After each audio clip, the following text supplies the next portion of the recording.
दोस्तों, हिंदू पंचांग में माना गया है कि इन 9 दिनों में मां दुर्गा से जुड़ी सभी शक्तियां जागृत हो जाती हैं। इसीलिए इन दिनों में मां दुर्गा की संपूर्ण विधि विधान से पूजा करने से आपकी सभी मनोकामनाएं पूर्ण होती हैं। जय माता रानी भक्तों, नवरात्रि हिंदू धर्म के सभी त्योहारों में से एक प्रमुख त्योहार है और हमारी सनातनी हिंदू पंचांग के अनुसार शारदीय नवरात्रि के पर्व का विशेष महत्व होता है। भक्तों, इसके बाद की 9 रातों में माता रानी के 9 स्वरूप की विशेष पूजा श्रद्धा और उमंग के साथ की जाती है। भक्तों, हमारे हिंदू पंचांग में माना गया है कि इन 9 दिनों में मां दुर्गा से जुड़ी सभी शक्तियां जागृत हो जाती हैं। इसीलिए इन दिनों में मां दुर्गा की संपूर्ण विधि विधान से पूजा करने से आपकी सभी मनोकामनाएं पूर्ण होती हैं। और हिंदू पंचांग के अनुसार 3 अक्टूबर से शारदीय नवरात्रि की शुरुआत हो चुकी है और नवरात्रि पर देवी दुर्गा का 9 अलग-अलग स्वरूपों की विधि विधान के साथ पूजा अर्चना की जाती है। भक्तों, आपको बता दें कि नवरात्र के 9 दिनों तक लोग उपवास रखते हैं और साल भर में 4 नवरात्रि आती है, जिसमें से 2 गुप्त नवरात्रि, एक शारदीय नवरात्रि और एक चैत्र नवरात्रि होती है। और शारदीय नवरात्रि की विशेष महत्वता इसलिए है कि यदि नवरात्रि में माता का पाठ करने से देवी भगवती की खास कृपा होती है। खास बात यह है कि शारदीय नवरात्रि के 9वें दिन यानी नवमी को नवमी मनाई जाती है। इसके पीछे प्राचीन मान्यता है कि माता रानी ने शक्ति रूपी अवतार लेकर महिषासुर का वध किया था। भक्तों, अधिकांश हिंदू परिवार इसे श्रद्धा से मनाते हैं। भक्तों, वीडियो शुरू करने से पहले आपसे सभी से रिक्वेस्ट करते हैं कि भगवान श्री हरि विष्णु जी और माता लक्ष्मी जी के सच्चे भक्त वीडियो को लाइक कर दें और सच्चे दिल से कमेंट बॉक्स में जय श्री हरि विष्णु और जय मां लक्ष्मी जरूर लिख देना, जिससे आपकी समस्त मनोकामनाएं पूर्ण हो जाएं और ज्यादा से ज्यादा वीडियो को शेयर कर दें। माता रानी प्रसन्न होने पर कौन से संकेत देती है भक्तों? वीडियो को पूरा देखिएगा, तभी आपका कंफ्यूजन दूर होगा और साथ ही हम जानेंगे कि नवरात्रि इस बार कितने दिन की है और शारदीय नवरात्रि में मां दुर्गा के आने की सवारी क्या होगी। नवरात्रि प्रारंभ होने से पहले आपको किन बातों का ध्यान रखना है और नवरात्रि में किन मंत्रों का जाप करना है, संपूर्ण जानकारी आपको आज की वीडियो में देने वाला हूं, तो वीडियो बहुत महत्वपूर्ण है। वीडियो को पूरा जरूर देखिएगा, लेकिन वीडियो को शुरू करने से पहले पूरी श्रद्धा के साथ एक बार कमेंट सेक्शन में जाएं। माता जी का जयकारा अवश्य लगा लीजिए। मां भगवती दुर्गा की कृपा सदैव आप और आपके समस्त परिवार पर बनी रहेगी और वीडियो को लाइक करके चैनल को सब्सक्राइब अवश्य कर लें। दोस्तों, नवरात्र के 9 दिन बहुत ही पवित्र माने जाते हैं और इन 9 दिनों में भक्त अपनी अपनी सामर्थ्य अनुसार माता रानी की पूजा करते हैं। और भक्तों, आपको बता दें कि इन 9 दिनों में नाखून, बाल आदि काटने के लिए मना किया जाता है। व्रत को पूजा करते समय विशेषकर ध्यान रखें, काले रंग के वस्त्र नहीं पहनने चाहिए। विधि विधान से सुबह और शाम की पूजा करनी चाहिए। वैसे तो कलश स्थापना करना बहुत ही शुभ माना जाता है। अगर आप किसी कारण से कलश स्थापना नहीं कर पाते हैं तो बिना कलश स्थापना के भी आप नवरात्रि के 9 दिन की पूजा या 9 दिन उपवास रख सकते हैं। भक्तों, इन 9 दिनों में अखंड ज्योत भी चलाई जाती है, जो कि 9 दिन और 9 रातों तक लगातार चलती रहती है। इन 9 दिनों में श्री दुर्गा चालीसा पाठ, श्री दुर्गा सप्तशती का पाठ किया जाता है और भक्तों, अपनी अपनी परंपराओं के अनुसार अष्टमी और नवमी तिथि को कन्या पूजन किया जाता है। भक्तों, शारदीय नवरात्रि में मां दुर्गा के 9 स्वरूपों की आराधना करते हैं। प्रथम शैलपुत्री, द्वितीय ब्रह्मचारिणी, तृतीय चंद्रघंटा, कुष्मांडा, चतुर्थ और पंचम स्कंध माता कात्यायनी, कालरात्रि महागौरी और सिद्धिदात्री। तो नवरात्रि मां दुर्गा के 9 स्वरूपों की आराधना की जाती है। शारदीय नवरात्रि के प्रथम दिन हम देवी मां शैलपुत्री की पूजा करते हैं। नवरात्रि में जो माता का प्रथम रूप है वह है शैलपुत्री। तो शैलपुत्री के लिए बोला जाता है, यह पर्वतराज हिमालय के घर में पुत्री के रूप में उत्पन्न हुई थी, इसलिए इनका नाम शैलपुत्री पड़ा है। नवरात्रि के प्रथम दिन हम माता शैलपुत्री की उपासना करते हैं। वृषभ में माता शैलपुत्री स्थित रहती हैं। वृषभ इनका वाहन है। यह अपने हाथों में खड़क चक्र गदा, धनुष बाण पर एक शूल, सुमन भी कपाल और श्रम को धारण करके संपूर्ण आभूषणों से विभूषित होती है। मेलमरी के समान क्रांति युक्त 10 भुजा माता की है, 10 चरण वाली है। इनके दाहिने हाथ में त्रिशूल और बाएं हाथ में कमल पुष्प सुशोभित है। देवी पुत्री शक्ति, दृढ़ता, आधार पर स्थिरता का प्रतीक है। माता की उपासना करने से जीवन में स्थिरता आती है। तो अगर आप भी माता शैलपुत्री को प्रसन्न करना चाहते हैं तो आपके जीवन में स्थिरता आएगी। माता ब्रह्मचारिणी की पूजा करते ही देवी ब्रह्मचारिणी की आराधना करने से कई प्रकार के मनोरथ की पूर्ति होती है। देवी ब्रह्मचारिणी, इनका नाम क्यों पड़ा, यह भी जान लेते हैं। तो भगवान शिव से विवाह करने के लिए प्रतिज्ञाबद्ध देवी माता पार्वती ने कठोर ब्रह्मचारी का पालन किया। ब्रह्म का अर्थ होता है तपस्या और आचरण, उसका अर्थ होता है आचरण करने वाली। तो इस प्रकार ब्रह्मचारिणी का अर्थ हुआ और आचरण करने वाली। तो माता रानी ने कठोर तपस्या की। भगवान शंकर को प्राप्त करने के लिए इनके स्वरूप का सर्वप्रथम बखान जानते हैं। तो देवी ब्रह्मचारिणी के दाहिने हाथ में जप की माला है, बाएं हाथ में कमंड लय है और ब्रह्म का स्वरूप है। देवी ब्रह्मचारिणी की उपासना करने से मनुष्य में त्याग, वैराग्य, सदाचार और संयम की वृद्धि होती है। माता की कृपा से ही सर्वत्र सिद्धि और विजय की प्राप्ति होती है।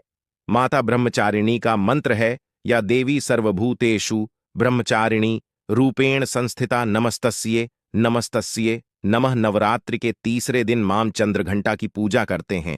इस देवी के मस्तक पर घंटे के आकार का केंद्र बना हुआ है, इसलिए माता का नाम चंद्रघंटा पड़ा है। इनके जो चंद हैं यह भय है। घंटे की ध्वनि से यह सभी दुष्ट व्यक्तियों का नाश करती है, इसलिए भक्तों माता का नाम चंद्रघंटा पड़ा है। इनके स्वरूप जान लेते हैं तो मां के शरीर का रंग स्वर्ण के समान चमकीला है। इनके 3 नेत्र हैं, 10 हाथ हैं।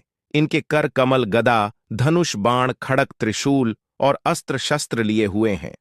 अग्नि जैसे बनने वाले हैं, ज्ञान से जगमगा वाली हैं। यह सिंह के आसन पर अरुण है तथा युद्ध में लड़ने के लिए अमुक रहती है। मां की कृपा से साधक के समस्त पाप, बाधाएं और जो परेशानियां आती हैं वे नष्ट हो जाती हैं। देवी की कृपा से जातक पराक्रमी और निर्भर होता है। अगर आप भी मां चंद्रघंटा की पूजा करते हैं तो आपको निर्भयता की प्राप्ति होती है।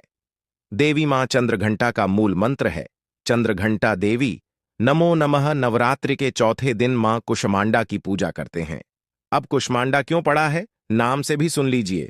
ये माता कुष्मांडा है क्योंकि माता ने ही सृष्टि का निर्माण किया है, इसलिए माता का नाम कुष्मांडा पड़ा है। माता रानी की 8 भुजाएं हैं और यह 8 भुजाएं कई प्रकार की हैं।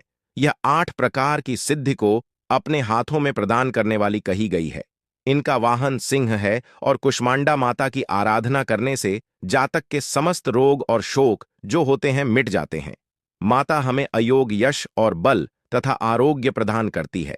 माता का मूल मंत्र है कुष्मांडा शर्मिंदा नमः। नवरात्रि के 5वें दिवस माता स्कंद माता की पूजा करते हैं। शैलपुत्री ब्रह्मचारिणी बनकर तपस्या करने के बाद भगवान शिव से विवाह किया, तदअंतर स्कंद उनके पुत्र बने, अर्थात कार्तिकेय जो हैं उनके पुत्र बने, इसलिए माता स्कंद माता कहलाई। स्कंद भगवान को अपनी गोद में हमेशा बैठे हुए माता रहती हैं, इसलिए इनका नाम स्कंद माता पड़ा है। और इन माता की उपासना करने से समस्त इच्छा की पूर्ति होती है और परम शांति की, परम सुख का अनुभव होता है। इनकी पूजा करने से, आराधना करने से सभी प्रकार की वस्तु की प्राप्ति होती है, ऐश्वर्य मिलता है। अगर आप मां की पूजा करते हैं तो ऐश्वर्य की प्राप्ति होती है, सभी प्रकार की सिद्धियों की प्राप्ति होती है। आइए जानते हैं माता का मूल बीज मंत्र। ओम देवी स्कंद माता नमः। यह माता का मूल बीज मंत्र है भक्तों।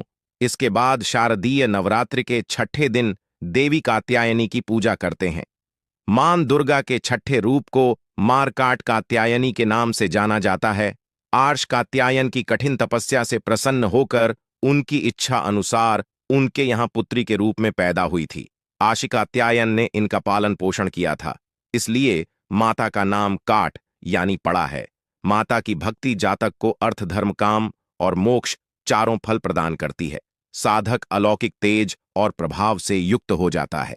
इनकी पूजा करने के बाद माता को जो मूल बीज मंत्र है वह इस प्रकार से है। ओम देवी का यानी नमः इस मंत्र से जाप करके माता को प्रसन्न कर सकते हैं। शारदीय नवरात्रि की सप्तमी तिथि नवरात्रि के 7वें दिन माता काल रात्रि की पूजा करते हैं। जी हां, माता काल रात्रि की उपासना करते हैं। संपूर्ण प्राणियों की पीड़ा हरने वाली अग्नि भय जल है। भय रात्रि भय को दूर करने वाली, काम क्रोध और शत्रु का नाश करने वाली है। इनकी पूजा करने से सभी पापों से मुक्ति, दुश्मनों का नाश और तेज बढ़ता है। मां अपने भक्तों के सभी प्रकार के कष्टों और भय से मुक्त कराती है। माता को जो बीज मंत्र है, मेरी क्लीन चामुंडा विजय, इस मंत्र का जाप करने से माता बहुत ही प्रसन्न होती है। या फिर होम काली के नमः इस मंत्र का जाप कर सकते हैं। दोस्तों, नवरात्रि की अष्टमी दिन, नवरात्रि के जो अष्टम स्वरूप कही गई है, मां गौरी, मां दुर्गा का जो अष्टमी स्वरूप है यह मां गौरी है। हिमालय में तपस्या करते समय गौरी का शरीर धूल मिट्टी से ढकर मलिन हो गया था, जिसे शिव ने गंगा जल से धोकर के मल को बाहर निकाला। मलिन शरीर को गौरव प्रदान किया, इसलिए माता का नाम गौरी पड़ा है। और इनकी पूजा करने से क्या फल प्राप्त होता है, आइए जानते हैं। यह सभी देवियों की तुलना में सबसे जल्दी प्रसन्न होती हैं। और अगर आप जल्दी प्रसन्न करना चाहते हैं, देवी दुर्गा के स्वरूप में किसी भी देवी की तुलना में आप महागौरी की पूजा करना शुरू कर दीजिए। इनकी पूजा करने से यह तत्काल प्रसन्न होती है। देवी का जो स्वरूप कहा गया है वह है सिद्ध मां। दुर्गा जी का जो स्वरूप है वह है सिद्धिदात्री। यह सभी प्रकार की सिद्धि को देने वाली है। सिद्धि अर्थात मोक्ष को देने वाली। तो देवी मां का पूजा पाठ करने से सभी प्रकार की सिद्धि की प्राप्ति होती है, सभी प्रकार की कामना की पूर्ति होती है। इसीलिए नवरात्रि के 9वें दिन इनकी पूजा से असंभव कार्य को भी संभव कर सकते हैं। इसलिए अधिकतर जितनी भी जातक है, साधक हैं, सिद्ध प्राप्त करने वाले साधक मां सिद्धदात्री की पूजा करते हैं। और मां कभी भी, चाहे सुर हो, चाहे मानव हो, चाहे दानव हो, चाहे कोई भी हो, कितना भी उत्तम साथ धूप क्यों ना हो, किसी पर यह भेदभाव नहीं करती, सभी को यह सिद्ध प्रदान करती है। इनका जो बीज मंत्र है सिद्धिदात्री नमः। आप में से अधिकतर दर्शक हमें कमेंट करते हैं कि गुरु जी, हमें सिद्धि की प्राप्ति करने के लिए क्या करना चाहिए। तो अगर आप सिद्धि प्राप्त करना चाहते हैं तो मान सिद्धिदात्री की आराधना करना शुरू कर दें। और जो बीज मंत्र बताया है, इस बीज मंत्र का जितना ज्यादा हो सके जाप करें। इस बीज मंत्र का जाप करने से आपको 8 प्रकार की सिद्धि और 9 प्रकार के निधि की प्राप्ति होती है। आइए भक्तों, अब इस वीडियो में जानते हैं। शारदीय नवरात्रि में यह 7 संकेत बताते हैं। मां दुर्गा आपसे बहुत प्रसन्न है और आपके घर में आ चुकी हैं। पहला संकेत है बार बार गौ माता का आना। जिस घर में मां दुर्गा रहती है, उस घर में उनकी बहन कामधेनु उनकी सेवा के लिए, उनके दर्शन के लिए बार बार घर के द्वार पर बिल्कुल ही आती हैं और यह घर के इर्द गिर्द घूमती रहती हैं। वहां से 9 दिनों तक नहीं भागती, तो समझ जाना माता रानी आपके घर में आ चुकी है। दूसरा संकेत, मधुमक्खी का घर में आना देखिए। मधुमक्खी को मां दुर्गा का भ्रमण का स्वरूप कहा गया है। जिस घर में नवरात्रि में मधुमक्खी आती है, तो समझ जाना उस घर में माता रानी आ चुकी हैं, क्योंकि जो मधुमक्खी है यह मां दुर्गा का ही स्वरूप कही गई है। और यह अपने पूर्ण स्वरूप रूप के दर्शन के लिए, अर्थात 9 दुर्गा के दर्शन के लिए सेविका बन करके आती है। तो समझ जाना आपके घर में मां दुर्गा आ चुकी है। तीसरा संकेत, ज्योति का तेल गति में जलना। जी हां, अगर आपने अपने घर में माता रानी की प्रसन्नता के लिए, भक्ति प्राप्त करने के लिए ज्योति स्थापित करके रखी है, और अगर ज्योति की लौ तेज गति से जल रही है, तो समझ जाना ज्योति के समक्ष स्वयं माता रानी खड़ी है और आपको भी अत आत्मा से माता रानी के होने का एहसास होगा।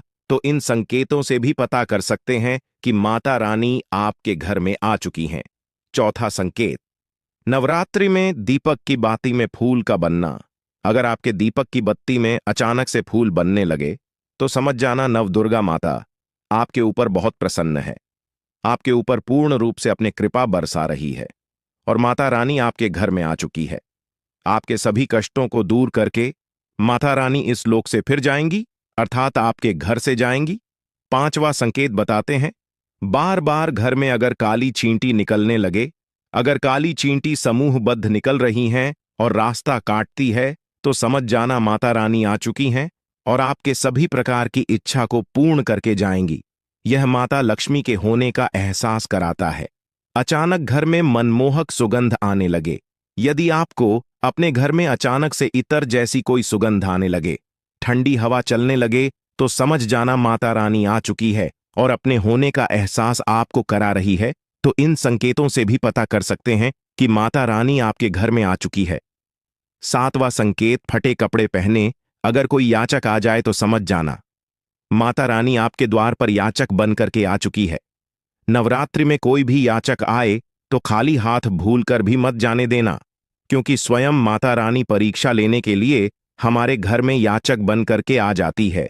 क्योंकि इस बार अपने भक्तों की परीक्षा लेने के लिए धरती पर स्वयं आते हैं और यह आपको समझना होगा। तो यह 7 संकेत बताते हैं कि माता रानी आपके घर में आ चुकी है और आपसे काफी प्रसन्न है। इनमें से आपको कौन सा संकेत मिला है, हमें कमेंट सेक्शन में जरूर बताएं। नवरात्रि के दौरान सबसे ज्यादा महत्व होता है कन्या पूजन का। दोस्तों, माना जाता है व्रत और उपासना से माता रानी इतना पसंद नहीं होती है जितना कि कन्या पूजन से होती है। नवरात्रि में छोटी छोटी कन्याओं को माता रानी का स्वरूप माना जाता है।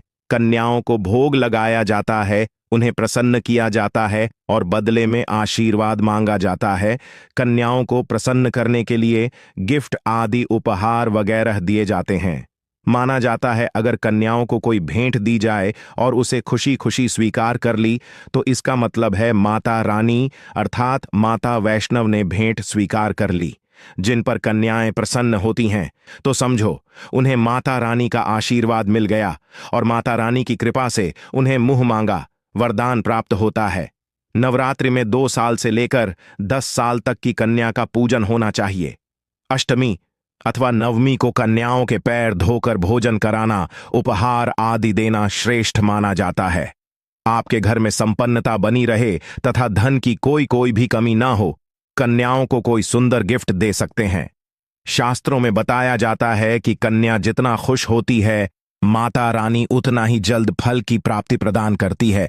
ऐसे में आप कन्याओं को चॉकलेट बॉक्स दे सकते हैं तथा खूबसूरत कपड़े दे सकते हैं। याद रहे काले कपड़े ना दें और स्टील के बर्तन भी गिफ्ट के तौर पर दे सकते हैं। याद रहे कि कन्याओं को लोहे का कोई भी सामान नहीं देना चाहिए। दोस्तों, जब कन्या अपने घर के लिए प्रस्थान करें तो उनके चरण जरूर छू लें और अपने मन में अपनी प्रार्थना को पूरा करें। सच्चे दिल से मांगी मुराद माता रानी अवश्य पूरी करती है। और कमेंट बॉक्स में जय माता दी लिखना ना भूलें। आज के लिए बस इतना ही दोस्तों। अगर आपको यह वीडियो पसंद आया है तो वीडियो को लाइक करिएगा, दोस्तों को शेयर जरूर करिएगा और चैनल को सब्सक्राइब करके बेल आइकन जरूर दबाइएगा